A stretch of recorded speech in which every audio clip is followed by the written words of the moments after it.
On a abordé le développement économique, mais aussi donc comment on verrait les nouvelles aides, le nouveau soutien financier que ferait la collectivité territoriale de Martinique aux entreprises. Ce que l'on peut dire, c'est que c'est vrai que 2017, ça ne va pas être comme 2016, donc il faudra effectivement que les maquettes des aides puissent changer. Les quelques pistes que j'ai abordées, c'est voir déjà qu'on va prioriser l'aide. C'est pas qu'on ne va pas aider du tout toutes les entreprises, mais il y en aura celles pour lesquelles on pense qu'elles seront porteuses de marché, d'emploi. Donc, on va essayer de faire que ces entreprises arrivent à avoir plus de soutien de la collectivité. Donc, il y aura un taux d'intervention qui sera peut-être plus important. Alors, on est sur les entreprises du numérique, le tourisme, les entreprises des énergies renouvelables. L'autre critère que l'on veut revoir, c'est est-ce que nous allons toujours continuer à faire des subventions? Pourquoi ne pas faire des avances remboursables, notamment pouvoir à ce moment-là aider au niveau des fonds propres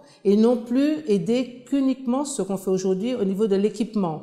Parce que des fois, les entreprises, en termes d'équipement, elles peuvent faire un prêt bancaire et puis sur les fonds propres, avoir à ce moment-là l'aide de la collectivité pour renforcer leurs fonds propres pour permettre de passer les moments difficiles. À part ça aussi, nous avons vu le problème qu'il y a de délais quand les dossiers sont déposés, les délais d'instruction qui sont aujourd'hui trop importants. C'est vrai que nous avons du retard. Il faut que nous réglons nos problèmes d'organisation pour que nous arrivions vraiment à faire que nous arrivions à donner un délai et à tenir le délai que nous allons annoncer. Donc c'est vrai que je dirais c'est beaucoup de choses à mettre en place. En un an, nous n'avons pas pu tout faire, mais là, nous arrivons à la fin de la première année, donc je dirais les nouvelles mesures devront sortir pour début 2017. Et puis aussi, la nouvelle organisation devra être en place aussi premier trimestre 2017. Au niveau de la collectivité, des fois, il y a une attente qui est très importante. Je peux comprendre. L'entreprise, c'est d'abord une affaire privée. Donc, effectivement, on vient en soutien, mais il faut que les modèles qui sont proposés, c'est-à-dire que les projets qui nous sont proposés, ça peut être des projets de création, mais des projets de développement, que ces projets doivent être bien portés, bien pensés, bien conçus. Parce que le plus souvent, les entreprises ne passent pas le délai de 3 ans. Et c'est pour ça que, après ces aides, nous souhaitons mettre en place un poste suivi administration, compta, enfin, faire en sorte qu'avec Martinique Développement, arriver à suivre ces entreprises dans leur organisation pour qu'elles puissent, en fin de compte, arriver à faire une administration et une organisation de leur entreprise de façon que cette organisation soit bonne, soit bien,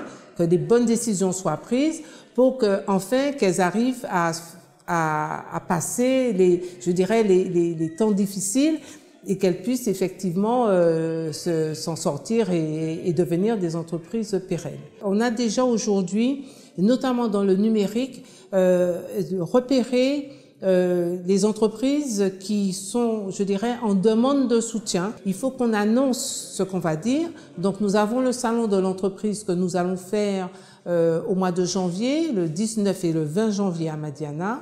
Et à ce salon-là, le salon qui va s'appeler OZ, le rendez-vous des entrepreneurs, nous allons donc aussi donner donc toute la communication qu'il faut aux priorités de secteur de développement que souhaite avoir la CTM. Ça permettra donc à tout un chacun d'avoir la lisibilité sur le développement économique que souhaite la CTM aujourd'hui en Martinique. On ne peut pas faire un développement économique tout azimut, on ne développe rien comme ça.